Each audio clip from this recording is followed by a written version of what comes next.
नमस्कार साथियों, मैं मनोज शर्मा बैंको कैरियर एकेडमी के अंतर्गत आप सभी का तहे दिल से हार्दिक अभिनंदन करता हूं। मेरे प्यारे दोस्तों, आज हम हिंदी व्याकरण के अंतर्गत क्रिया से जुड़ा हुआ और वाक्य प्रकरण से जुड़ा हुआ एक छोटा सा प्रकरण है आपका वाच्य, उसके बारे में चर्चा करेंगे दोस्तों। तो आज का पॉइंट ऑफ व्यू है आपका वाच्य। तो आज हम जो पढ़ने जा रहे हैं वो है आपका वाच्य। आपने वैसे इस प्रकरण को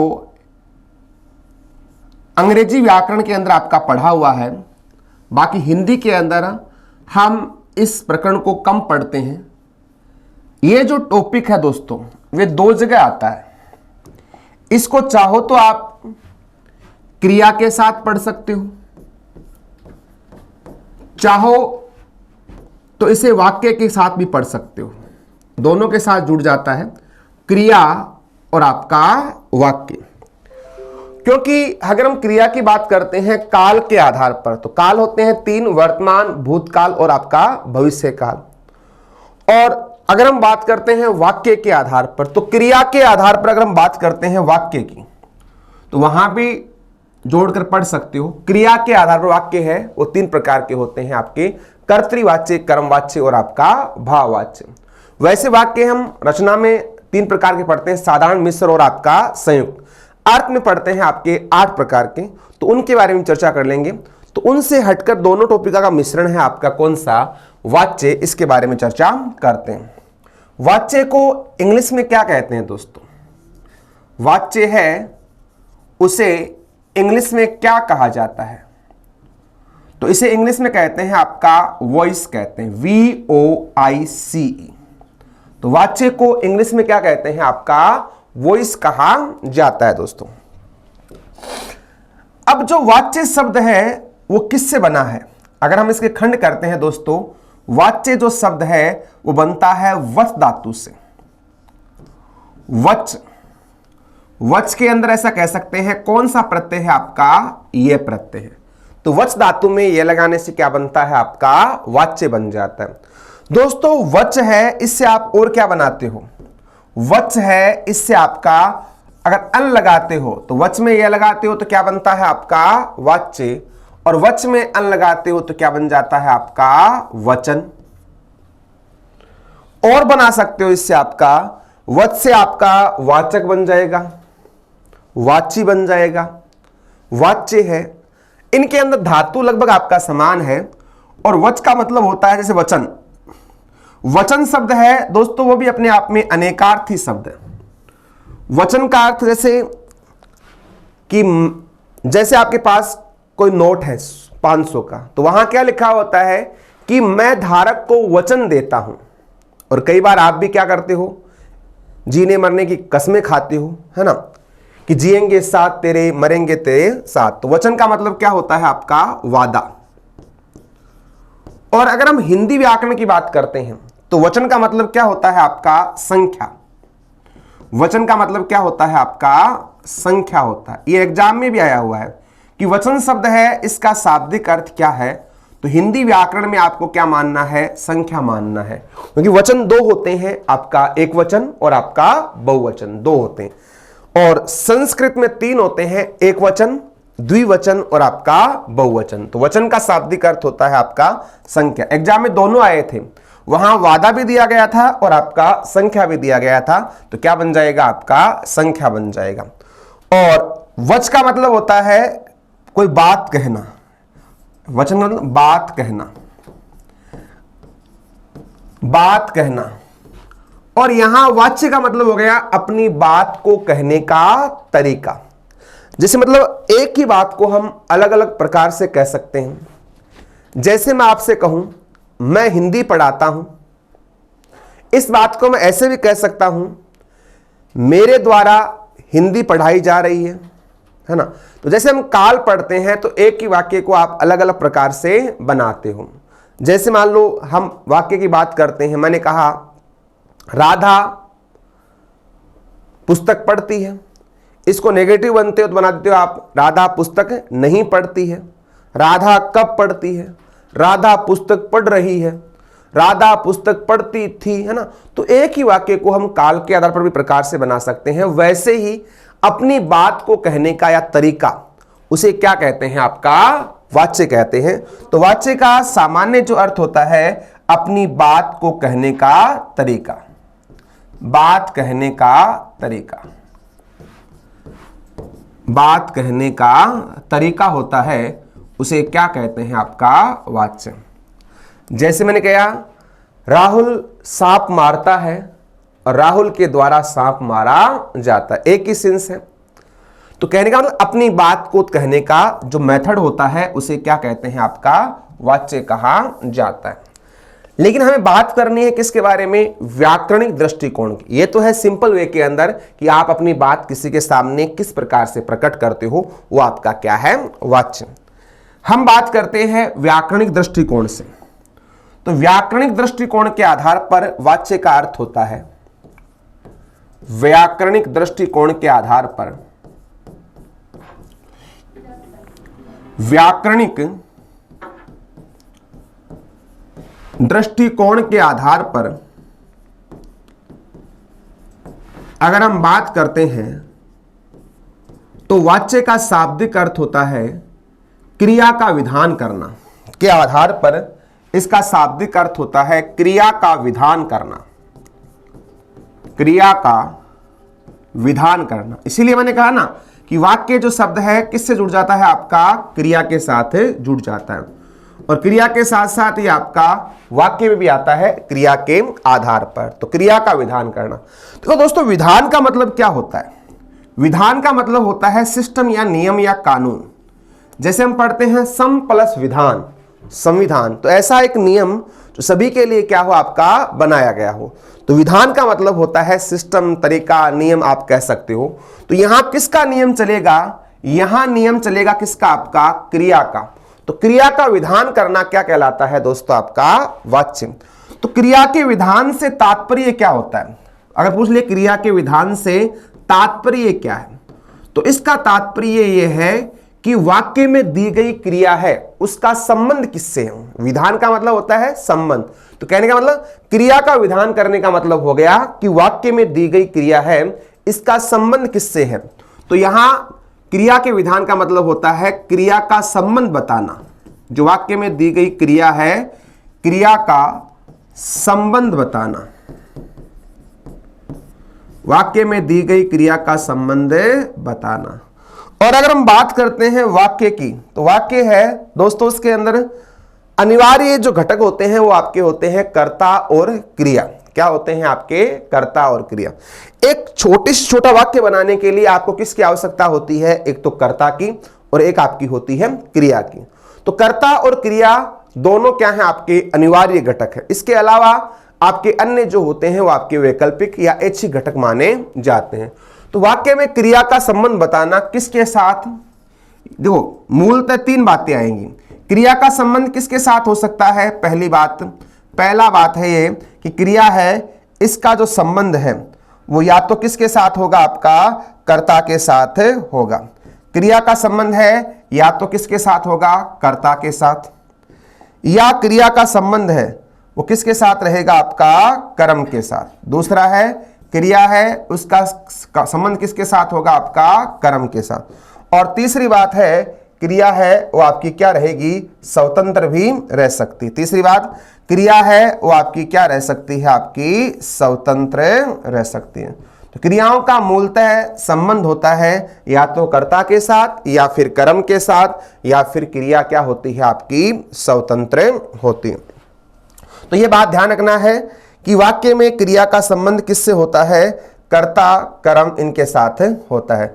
क्रिया कर्ता के अकॉर्डिंग आए कर्तृवाच्य, कर्म के अकॉर्डिंग आए कर्मवाच्य। देखो संबंध कैसे होता है इसके बारे में हम जानकारी प्राप्त करते हैं। तो ध्यान रखना, वाच्यों में क्रियाओं का संबंध तीन प्रकार से होता है, कर्ता, कर्म और आपका स्वतंत्र। या तो क्रिया है, क्रिया किसके अकॉर्डिंग आएगी, कर्ता के अनुसार। देखो क्रिया है वो किसके अकॉर्डिंग आएगी, आपकी कर्ता के अनुसार, या फिर किसके अकॉर्डिंग आएगी, कर्म के अनुसार, या फिर क्रिया क्या होगी, आपकी स्वतंत्र होगी।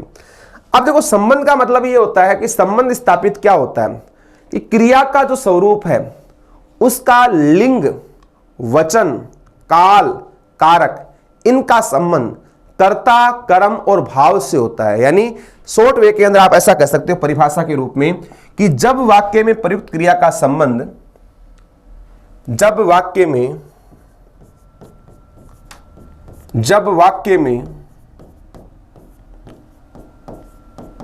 प्रयुक्त क्रिया का, जब वाक्य में प्रयुक्त क्रिया का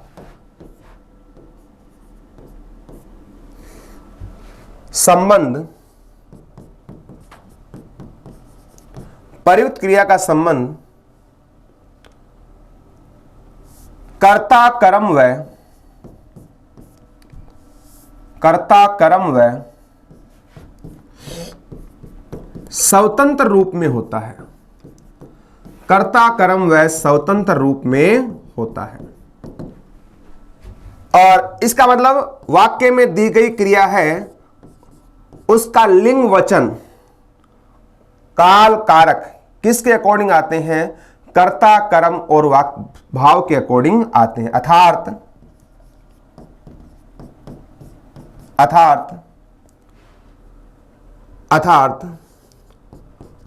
वाक्य में प्रयुक्त क्रिया के, वाक्य में प्रयुक्त क्रिया के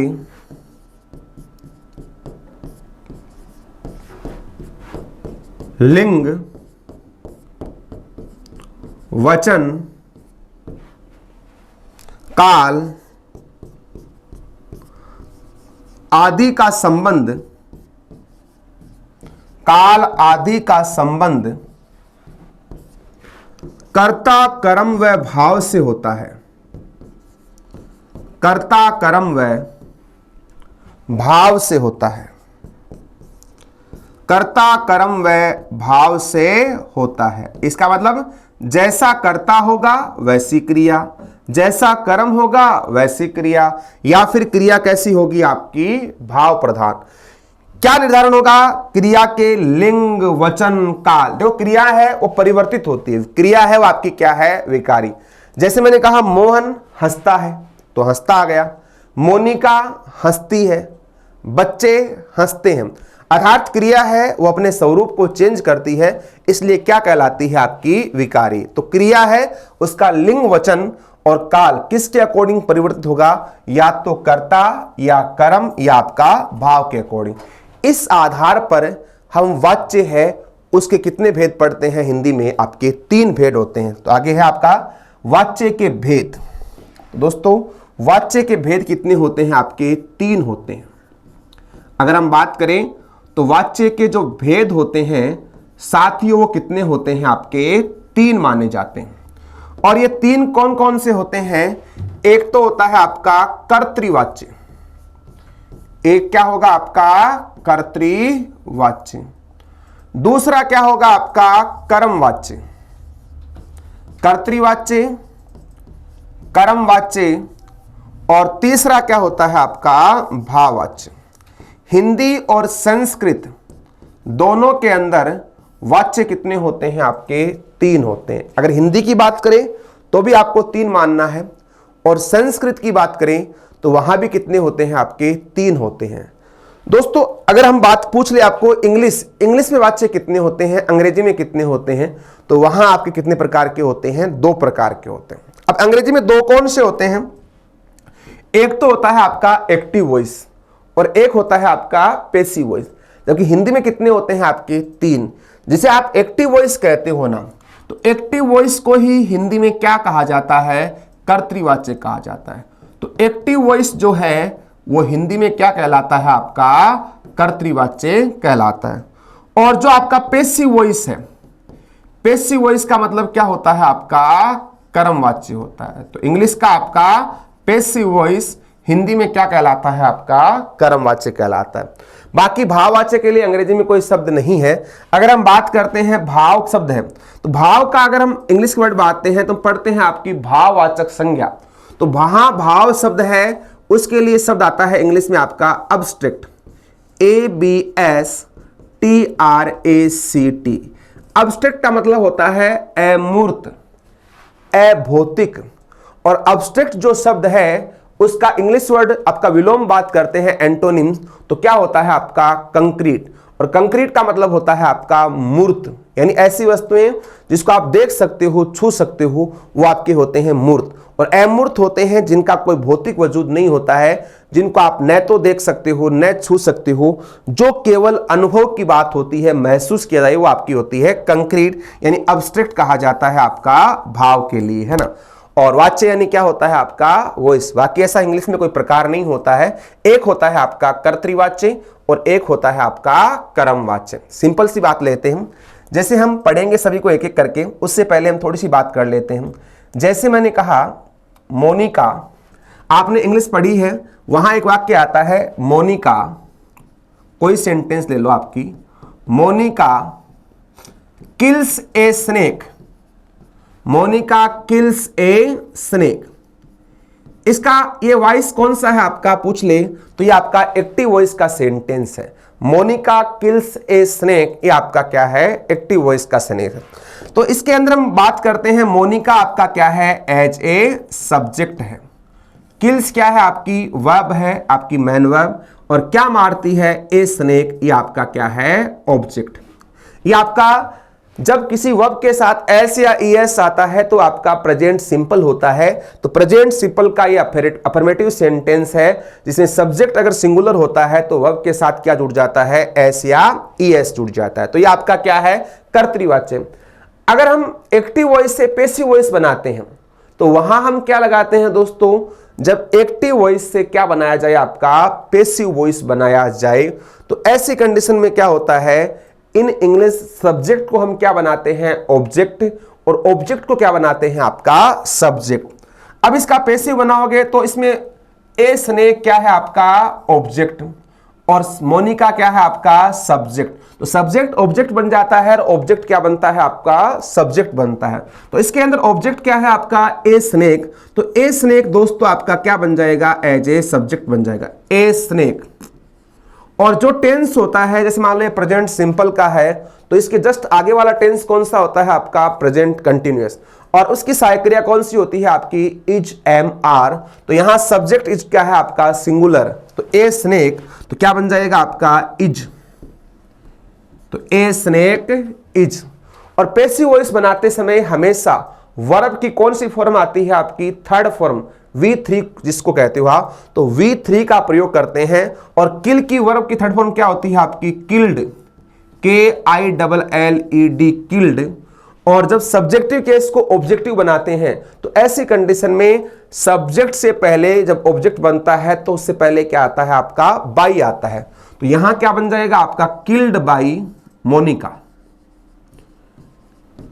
मोनिका। ये तो है आपका प्रेजेंट के अकॉर्डिंग। अगर हम पास्ट के अकॉर्डिंग बनाते तो यहां पास्ट सिंपल का सेंटेंस होता तो आप पास्ट कंटिन्यूअस में बना देते, और पास्ट कंटिन्यूअस की सहायक क्रिया होती है आपकी वाज और वर। तो यहां जहां इज लिखा है ना, वहां आप क्या लिख देते हैं, वाज। तो a snake was killed by Monica, इस प्रकार ही बना सकते हो अगर आपका पास्ट सेंटेंस के अंदर है। तो ये आपने पढ़ लिखा है, आपने जान लिया है कि आपका इंग्लिश के अंदर एक्टिव और पैसिव इस प्रकार से चेंज होता है। मेरा उद्देश्य यहां आपको अंग्रेजी पढ़ाना नहीं है, मेरा जो व्यवहारिक उद्देश्य है आपको सामान्य पता होना चाहिए। अब देखो यहां मैंने कहा ये कौन सा वाच्य है आपका, कर्तृवाच्य, और यहां क्या कहा मैंने, ये क्या है आपका कर्मवाच्य। इसको आप इंग्लिश में ट्रांसलेशन कर, हिंदी में देखो, मोनिका किल्स ए स्नेक, इसका क्या बनेगा, मोनिका एक सांप मारती है ना, बड़ी बहादुर लड़की है कौन आपकी, मोनिका। तो मोनिका एक क्या मारती है, सांप मारती है।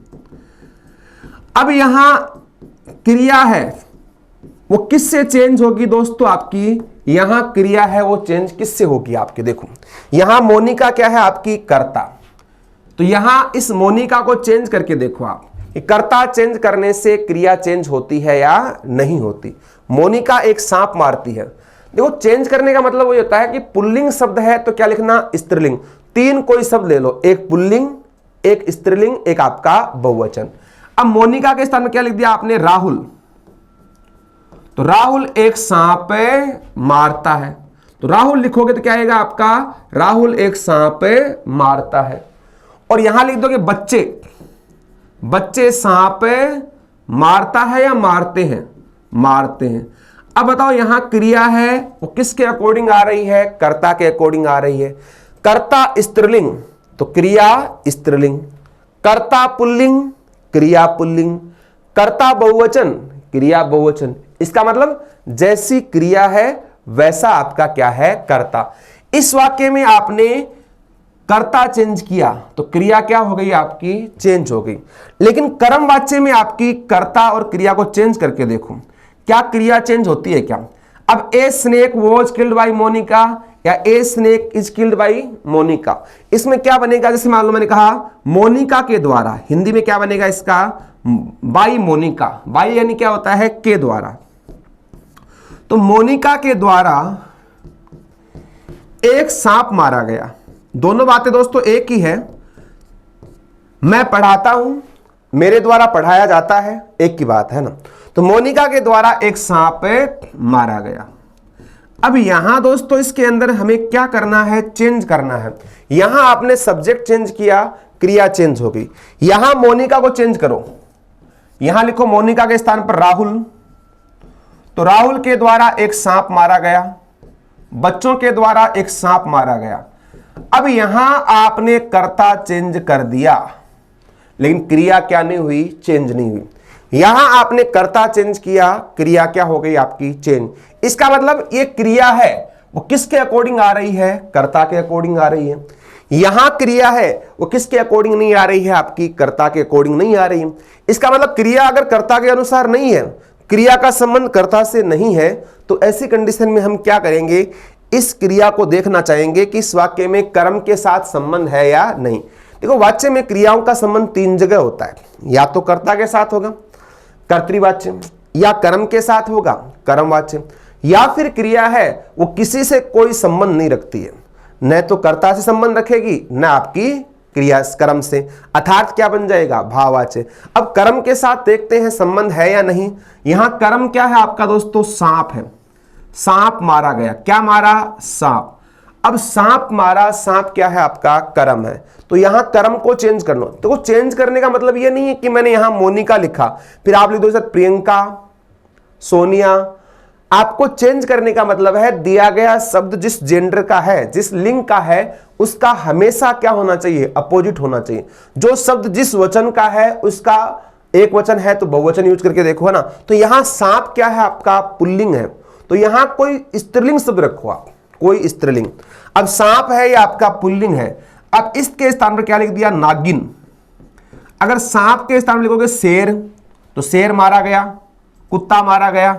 अब शेर और कुत्ता दोनों क्या है? आपके पुल्लिंग है, तो क्रिया चेंज नहीं होगी। पता लगाने के लिए आपको हमेशा अपोजिट जेंडर का ही चुनाव करना पड़ेगा। अगर आप सेम जेंडर का चयन करोगे ना तो आप मिस हो जाओगे।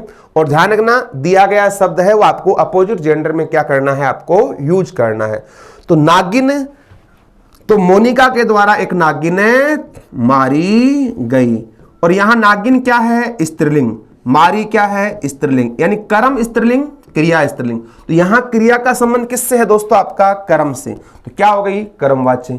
यहां देखो, यहां अगर सांप के स्थान पर अगर आप नागिन करते हो ना, देखो यहां सांप के स्थान पर नागिन, तो मोनिका एक नागिन मारती है, राहुल एक नागिन मारता है, बच्चे एक नागिन मारते हैं। इसका मतलब यहां क्रिया है किससे चेंज होगी? आपकी कर्ता से चेंज होगी। यहां किससे हो रही है? कर्म से। तो यहां हमें इफेक्ट देखना है, जो क्रिया है उसका वास्तविक इफेक्ट किस पर पड़ रहा है? कर्ता पर, कर्म पर, या क्रिया है वो किसी को प्रभावित नहीं करती है। तो बड़ा सिंपल टॉपिक है आपका। और एलडीसी जैसी एग्जाम के अंदर तो इससे 4-4, 5-5 प्रश्न है वो भी कई बार पूछ लिए जाते हैं, क्योंकि एलडीसी के अंदर पेपर लगता है एक मैन आपका हिंदी का, उसमें लगभग 100 प्रश्न आते थे पहले हिंदी में ना, और उसमें कम से कम 4-4, 5-5 प्रश्न है वो आपको एक जगह से मिल जाते हैं। तो बड़ा महत्वपूर्ण टॉपिक है, छोटा भी है आपका, और लगभग 2 घंटे का आपका ये टॉपिक है। तो हम सभी के बारे में एक एक चर्चा करेंगे कि कर्तृवाच्य क्या होता है, कर्मवाच्य क्या होता है, और आपका भाववाच्य क्या होता है। तो सबसे पहले लेते हैं आपका कौन सा? कर्तृवाच्य। कर्तृवाच्य यानी आपका एक्टिव वॉइस। परिभाषा लिख लेना साथ साथ इसकी। कर्तृवाच्य किसे कहते हैं? कि जहां वाक्य में क्रिया का सीधा या प्रत्यक्ष संबंध, ये परिभाषा भी आई हुई है एग्जाम में, कि जहां वाक्य में जहां वाक्य में क्रिया का सीधा व प्रत्यक्ष संबंध, जहां वाक्य में क्रिया का सीधा व जहां वाक्य में क्रिया का सीधा व प्रत्यक्ष संबंध, जहां वाक्य में क्रिया का सीधा व प्रत्यक्ष संबंध कर्ता से होता है, जहां वाक्य में क्रिया का सीधा व प्रत्यक्ष संबंध कर्ता से होता है, अर्थात क्रिया के लिंग वचन व रूप का निर्धारण, अर्थात क्रिया के लिंग वचन व अर्थात क्रिया के लिंग वचन व रूप का निर्धारण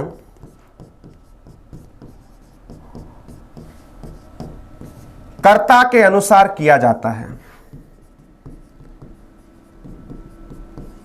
कर्ता के अनुसार किया जाता है। इससे आप क्या समझते हो? कर्ता के अनुसार किया जाता है, बड़ी परिभाषा हो गई, लेकिन बहुत छोटी है दोस्तों, बहुत आसान है। इसको आप सिंपल शब्दों में ऐसा लिख सकते हो, क्या कहा गया है कि क्रिया है दोस्तों, वो किसके अकॉर्डिंग आएगी? कर्ता के अकॉर्डिंग आएगी। क्रिया का जो लिंग है यानी पुल्लिंग या स्त्रीलिंग, वचन है एक वचन या बहुवचन, इसका निर्धारण कौन करेगा? आपका कर्ता करेगा। सिंपल वे के अंदर कह सकते हो जैसा कर्ता वैसी क्रिया, है ना, जिसकी लाठी जैसी करनी वैसी भरनी। तो कहने का मतलब कह सकते हो जैसा कर्ता वैसी क्रिया। शॉर्ट एंड स्वीट परिभाषा है इसकी, आप लिख सकते हो कि जैसा कर्ता होगा, जैसा कर्ता होगा वैसी क्रिया होगी, जैसा कर्ता होगा वैसी क्रिया होगी। हमने क्रिया के बारे में विस्तार से पढ़ लिया, आपकी सकर्मक, अकर्मक, इसके अलावा अन्य जो क्रियाएं हैं उनके बारे में चर्चा की है। अब देखो मूलतः जो होते हैं कर्म के आधार दो होती है, सकर्मक और अकर्मक। तो जो आपका कर्तृवाच्य है इसमें कौन सी क्रियाएं आती हैं? अगर आपसे पूछ ले ऐसा आ गया कर्तृवाच्य में किन क्रियाओं का प्रयोग होता है? सकर्मक का, दूसरा ऑप्शन आ गया अकर्मक का, तीसरा आ गया दोनों, और चौथा आ गया कोई नहीं। तो ऐसी कंडीशन में ध्यान रखना दोस्तों, आपको क्या करना है, सकर्मक व अकर्मक दोनों प्रकार की क्रियाएं आती है। तो इन वाक्यों के अंदर ध्यान रखना, सकर्मक व, इसमें सकर्मक भी आती है प्लस अकर्मक क्रिया वाले वाक्य भी आते हैं। सकर्मक क्या होती है, अकर्मक क्या होती है? सिंपल वे के अंदर जहां कर्म हो वो आपकी सकर्मक, कर्म नहीं हो वो आपका अकर्मक। बाकी विस्तार से पढ़ना हो तो इनको आप कहां पढ़ सकते हो? क्रियाओं के साथ पढ़ सकते हो। तो दो प्रकार की क्रियाएं आती है, आपकी सकर्मक क्रिया और आपकी क्या हो जाएगी? अकर्मक क्रिया हो जाएगी। अब देखो इसके अंदर क्या है, सबसे बड़ी बात, एक एक करके हम एग्जाम्पल लेते हैं। जैसे मैंने कहा शीला क्रिकेट खेलती है, शीला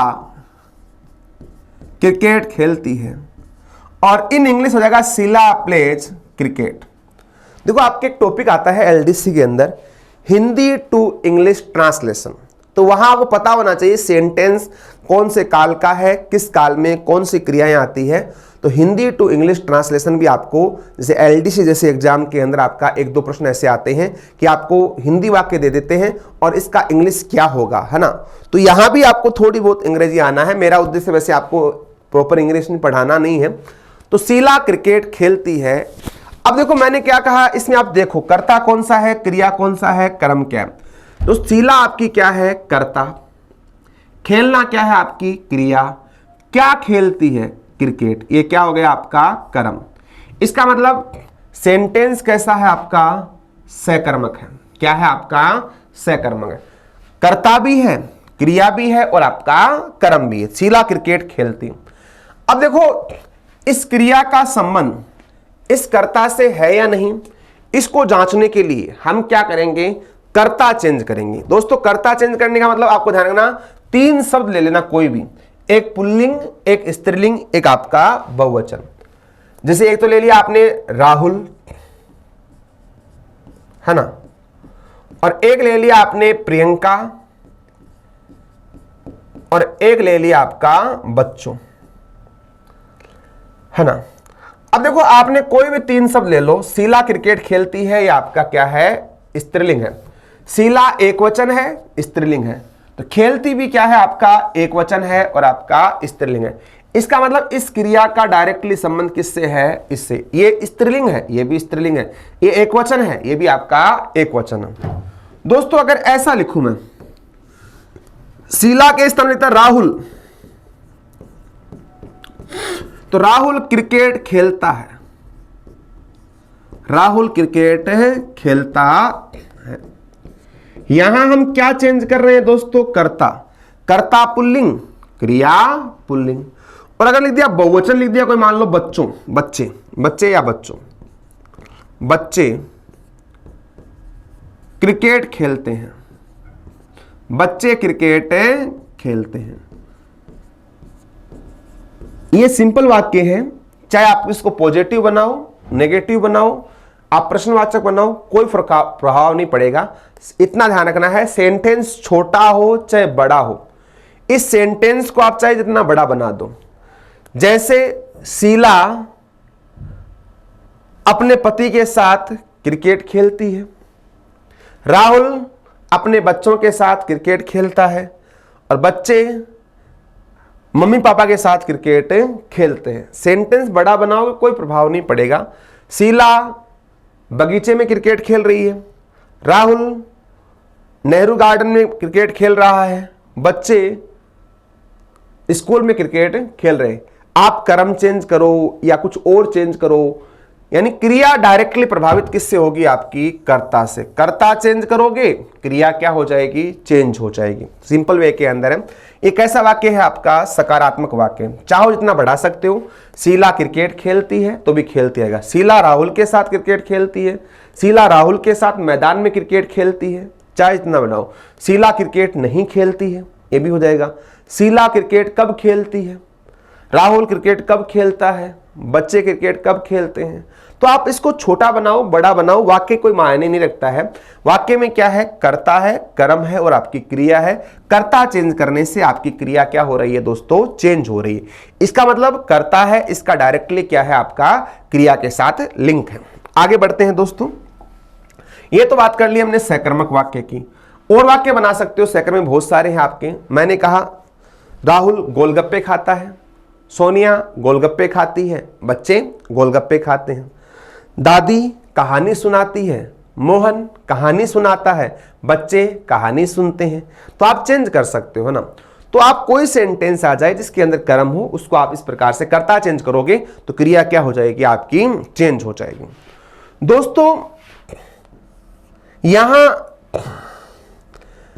कुछ अकर्मक वाले वाक्य ले लेते हैं। जैसे मान लो मैंने लिखा, सिंपल एंड शॉर्ट ले लेते हैं आपका, पूजा हंसती है,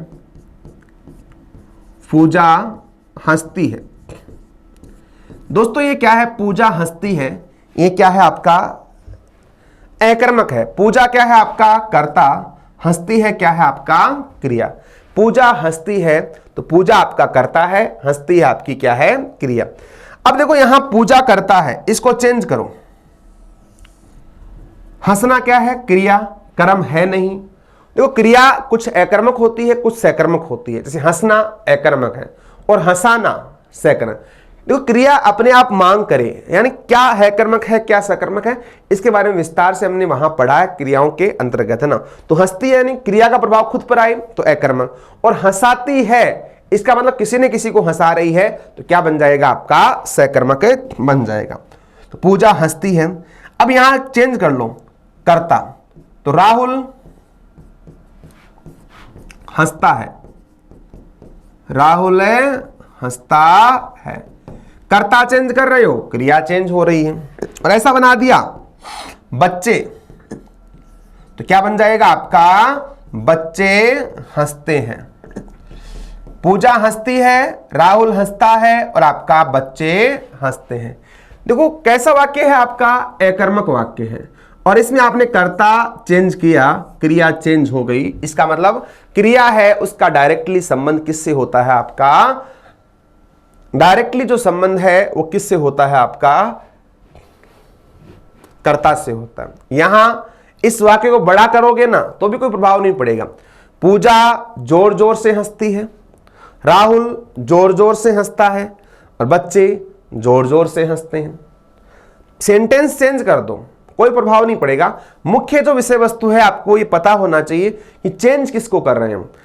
पूजा राहुल के साथ जोर जोर से हंस रही है, राहुल पूजा के साथ जोर जोर से हंस रहा है, बच्चे राहुल के साथ जोर जोर से हंस रहे हैं।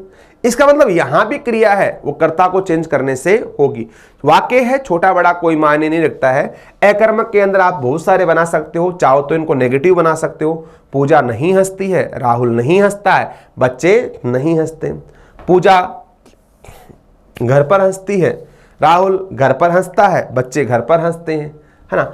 पूजा अपने दोस्तों के साथ हंस रही है, राहुल अपने दोस्तों के साथ हंस रहा है और बच्चे अपने दोस्तों के साथ हंस रहे हैं। कहने का मतलब सेंटेंस है उसकी प्रकृति कोई मायने नहीं रखती है। हाँ, उसको चेंज कर दिया जाए स्वरूप शब्दों का, यानी कहने का तरीका बदल दिया जाए तब तो अलग प्रभाव हो जाएगा। तब तो सकर्मक अग्नि आपकी देखो, तब तो फिर क्या है आपका कर्मवाच्य कर्तृवाच्य कर्म में, क्योंकि ये आपस में चेंज भी होते हैं। कर्तृवाच्य से कर्मवाच्य बना सकते हो। जैसे मैंने कहा आप शीला क्रिकेट खेलती है, ये आपका कर्तृवाच्य है, और शीला के द्वारा क्रिकेट खेला जाता है तो आपका कर्मवाच्य बन जाएगा ना। पूजा हंसती है तो आपका कर्तृवाच्य, पूजा के द्वारा हंसा जाता है तो आपका कर्मवाच्य हो जाएगा। नहीं, कर्म है ही नहीं इसके अंदर, उसमें नहीं आएगा क्योंकि वहां कर्म होना चाहिए। तो कहने का मतलब वाक्य का स्वरूप बदल जाता है। उसको भी हम देखेंगे किस प्रकार से आपका चेंजिंग होता है। अगर आपको सकर्मक कर्तृवाच्य कर्मवाच्य और भाववाच्य पता होंगे ना तो फिर आपके सामने कोई शब्द आ जाए, कोई वाक्य आ जाए, वो कभी गलत नहीं होगा। और ध्यान रखना ये एग्जाम की दृष्टि से बेहद महत्वपूर्ण टॉपिक है और आपका बहुत बार एग्जाम के अंदर पूछा जाता है। तो ये आपका है कर्तृवाच्य। दोस्तों, हम बोलचाल के अंदर अगर हम बात करते हैं बोलचाल में, तो बोलचाल में हम सामान्यतः इन वाक्यों का क्या करते हैं? सर्वाधिक प्रयोग करते हैं ना। क्योंकि हम चाहे हिंदी के अंदर आपके पढ़ते हैं ना कर्तृवाच्य कर्मवाच्य, तो ऐसी कंडीशन के अंदर हम इनका क्या करते हैं? आपका प्रयोग ज्यादा करते हैं कर्तृवाच्य का। देखो हम देखो कहते हैं ना शीला क्रिकेट खेलती है, इसी से बना लो। शीला चाउमीन खाती है, शीला भजन सुनती है।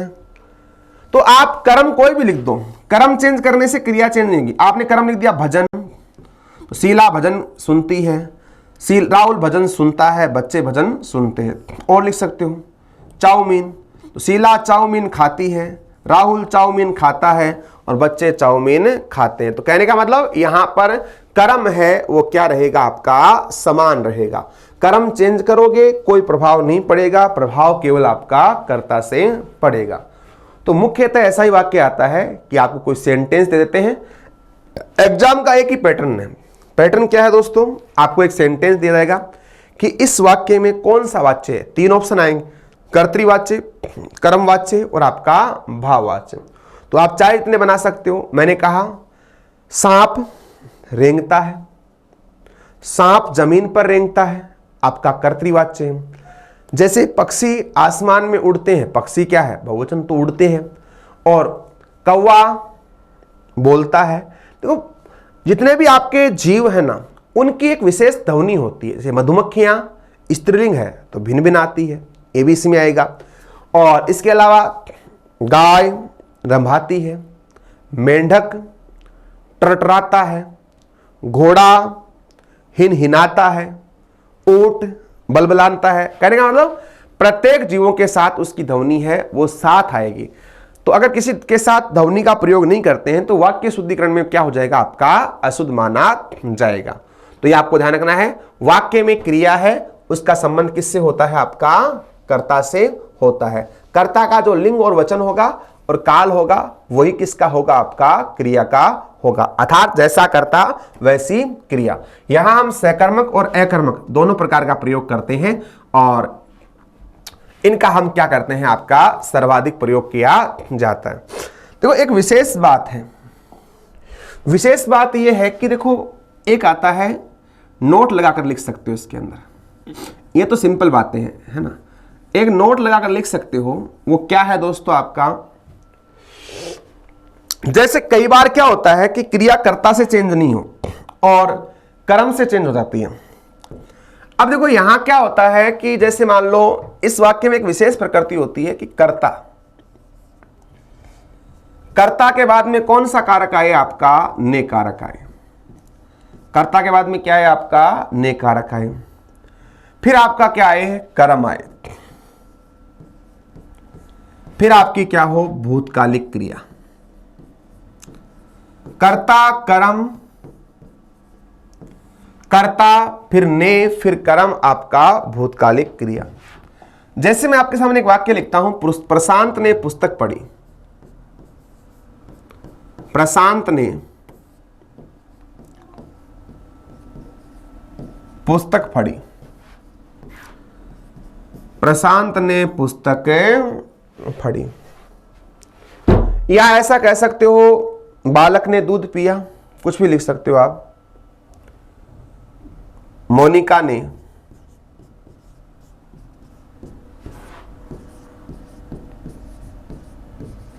दूध पिया। मोनिका ने क्या पिया? आपका दूध पिया। नरेंद्र ने मिठाई खाई, कुछ भी लिख सकते हो आप, और लिख सकते हो। दिव्या ने अखबार पढ़ा। नरेंद्र ने मिठाई खाई।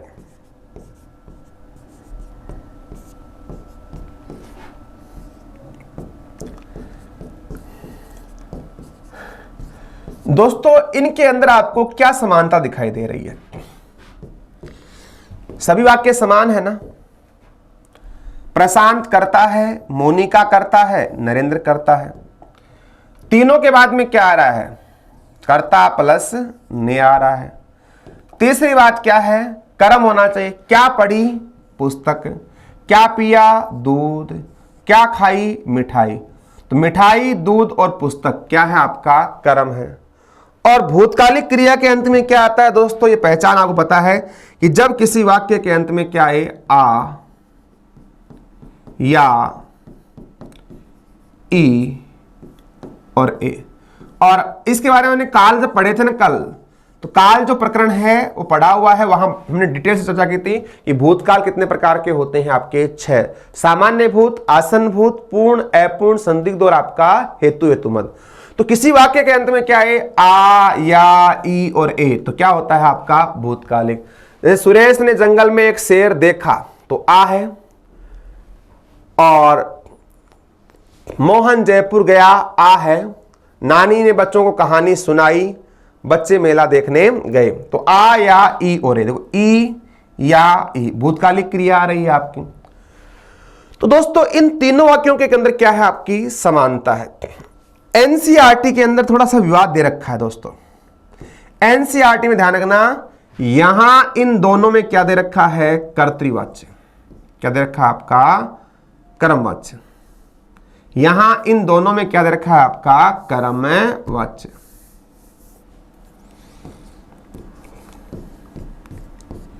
यहां क्या दे रखा है? आपका कर्मवाच्य। प्रशांत ने पुस्तक पढ़ी, यहां क्या है? आपका कर्तृवाच्य। चाहो तो आप एनसीईआरटी में देख सकते हो, दोनों जगह आपके लिखे हुए हैं। और ये जो वाक्य है ना, प्रशांत ने पुस्तक पढ़ी, ये किस में है? आपका कर्तृवाच्य में दे रखा है। वहां था ना कर्तृवाच्य से कर्मवाच्य चेंज करना है, वहां पुस्तक में दिया। और यहां मोनिका ने दूध पिया, वहां दे रखा था रोजी ने दूध पिया की बात है। रोजी ने दूध है पिया, नाम दे रखा है रोजी का। रोजी ने दूध पिया, नरेंद्र ने मिठाई खाई, ये किस में दे रखा है? आपका कर्मवाच्य। और वहां कर्मवाच्य है, उसके दो प्रकार मान रखे हैं। कर्मवाच्य क्या है? दो प्रकार से हम, एक तो होता है कर्ता युक्त और एक होता है आपका कर्ता रहित। क्योंकि कर्मवाच्य है वो कितने प्रकार के होते हैं? आपके 2 प्रकार के। एक तो होता है आपका कर्ता युक्त और एक होता है आपका कर्ता रहित। कर्ता युक्त होता है और एक आपका क्या होता है? कर्ता रहित। कर्मवाच्य को 2 भागों में डिवाइड कर दिया है ना। हमने कर्तृवाच्य पढ़ लिया। अब देखो ये प्रश्न है, एग्जाम में आए तो क्या करें? एनसीईआरटी में कर्तृवाच्य भी दे रखा है, कर्मवाच्य भी दे रखा है। दोस्तों ये प्रश्न वैसे विवाद का विषय बन जाता है। किसका विषय बन जाता है? आपका विवाद का विषय।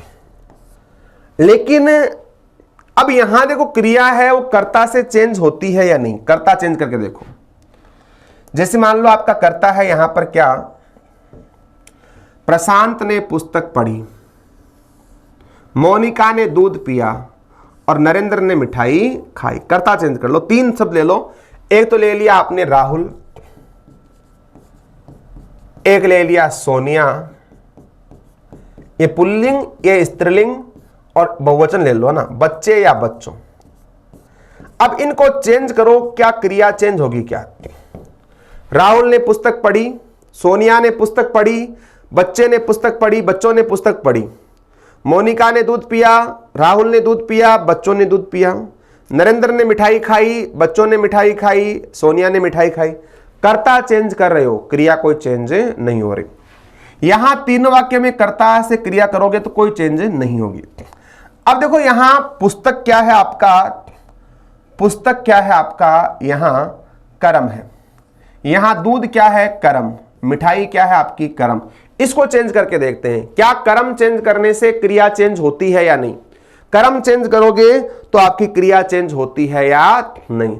अब पुस्तक पढ़ी, अब पुस्तक के स्थान पर हम क्या लिखेंगे, जैसे पाठ लिख दिया, पुस्तक के स्थान पर क्या कर दिया आपने, पाठ। तो ये पुस्तक क्या है, स्त्रीलिंग है, तो पाठ क्या हो जाएगा, पढ़ा। दूध पिया और दूध के स्थान पर होता है आम, आम खाया, चेंज हो रहा है ना। या इमली खाई है ना, लस्सी पी, तो आम खाया या आम के साथ इमली, तो इमली खाई बन जाएगा है ना। तो क्रिया चेंज किससे हो रही है, कर्म से। मिठाई खाई, आम खाया है ना। तो कहने का मतलब क्रिया चेंज किससे हो रही है, कर्म से, तो कर्मवाच्य मानना चाहिए। लेकिन ये विवाद की विषय वस्तु है और यहां देखो मेरे अकॉर्डिंग आपको क्रिया कर्ता से चेंज नहीं हो रही है, ठीक है ना दोस्तों। और क्रिया कर्ता से चेंज होती है तो कर्तृवाच्य होता है, और क्रिया कर्म से चेंज होती है तो आपका कर्मवाच्य होता है। यहां क्रिया कर्म से चेंज हो रही है, कर्म चेंज करोगे क्रिया चेंज होगी। तो आपको उस अकॉर्डिंग तो क्यों किस में है, मूल भाव है वो किसका है आपका, कर्म का। मूल भाव किसका है आपका, कर्म का, तो कर्मवाच्य हो जाएगा। लेकिन कर्मवाच्य कौन सा होगा, ये कर्ता युक्त होगा। कर्मवाच्य कौन सा होगा आपका, कर्ता युक्त होगा, क्योंकि कर्ता के बाद में क्या रखा है, कर्ता ने, कर्ता ने, नरेंद्र ने। और आप जानते हो दोस्तों कारक चिन्ह है कौन सा आपका, कर्ता कारक। कर्ता ने पढ़ा है ना आपको, कर्ता ने। और ने कारक किस में आता है, भूतकालिक क्रिया में ही आता है। वर्तमान काल और भविष्य काल में क्या नहीं आता, कारक के साथ कारक चिन्ह नहीं आता। मोहन पढ़ता है, मोहन पढ़ेगा, वर्तमान और भविष्य में नहीं आएगा। और मोहन ने पढ़ाई की, तो भूतकाल में आप क्या लगाओगे, कारक चिन्ह लगाओगे। तो यहां देखो एनसीईआरटी के अकॉर्डिंग मानते हैं तो वहां तो क्या दे रखा है, कर्मवाच्य के 2 भाग कर दिए, एक तो आपका कर्ता युक्त और एक आपका कर्ता रहित। तो इसको कहां दिया गया है, कर्ता युक्त में दिया गया है ना। तो एनसीईआरटी के अंदर यहां क्या दिया हुआ है, कर्ता युक्त दिया हुआ है।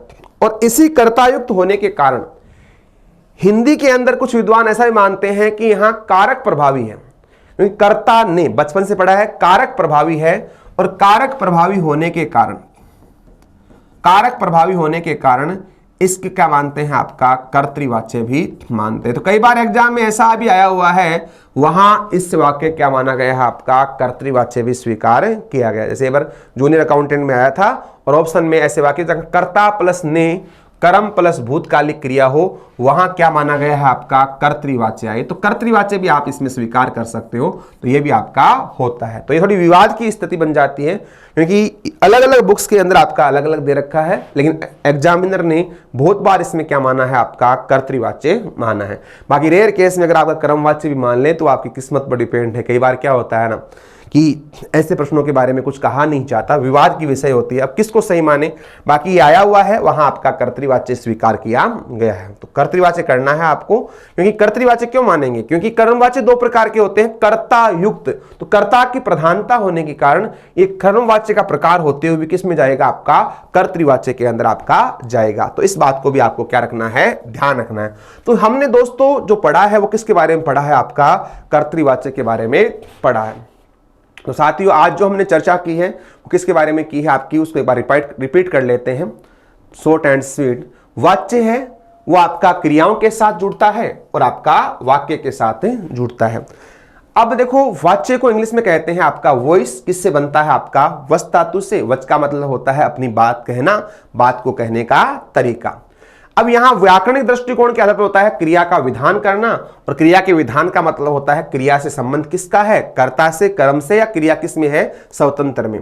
क्रिया कर्ता के अकॉर्डिंग आए कर्तृवाची, क्रिया कर्म के अकॉर्डिंग आए कर्मवाची, और जहां क्रिया स्वतंत्र हो वहां कौन सा होता है आपका भाववाची। ये भी एग्जाम में आया हुआ है कि क्रिया स्वतंत्र किस में होती है, भाववाची में होती है। पहला पढ़ रहे हैं आपका कि जब वाक्य में क्रिया का संबंध कर्ता कर्म इनसे हो उसे कहते हैं आपका वाच्य। क्रिया के लिंग वचन और इनका निर्धारण किसके द्वारा होता है आपका कर्ता कर्म और भाव से होता है। वाच्य 3 होते हैं, कर्तृवाच्य एक्टिव वॉइस, कर्मवाच्य पैसिव वॉइस, भाववाच्य क्या होता है आपका होता नहीं इंग्लिश के अंदर। मोनिका किल्स ए स्नेक आपका एक्टिव वॉइस का है, और a snake is killed by Monica आपका क्या हो जाएगा पैसिव वॉइस। यहां कर्ता चेंज करने से क्रिया चेंज हो रही है, यहां कर्ता चेंज नहीं कर्म चेंज करने से क्या होगी आपकी क्रिया चेंज होगी। कर्तृवाच्य में क्रिया का संबंध कर्ता से होगा, जैसा कर्ता वैसी क्रिया, दोनों आती है सहकर्मक और आपका अकर्मक। दोस्तों यहां कर्ता प्लस ने अगर आपको दिखाई दे तो ऐसी कंडीशन में आपका वाच्य का प्रकार स्वरूप बदल जाता है किसके अकॉर्डिंग, इसके अंदर। तो दोस्तों ये आपका है सामान्य सी जानकारी किसके बारे में, कर्तृवाच्य में। हम नेक्स्ट क्लास में पढ़ेंगे आपका कर्मवाच्य और आपका भाववाच्य। तो दोस्तों आज की क्लास कैसी लगी आपको, अपनी राय कमेंट बॉक्स में जरूर लिखिएगा, और इस चैनल को ज्यादा से ज्यादा आप शेयर करें, लाइक करें, सब्सक्राइब करें। मैं आपका साथी आपके सामने फिर से हाजिर होऊंगा। दोस्तों अभी के लिए इतना ही। जय हिंद, जय भारत।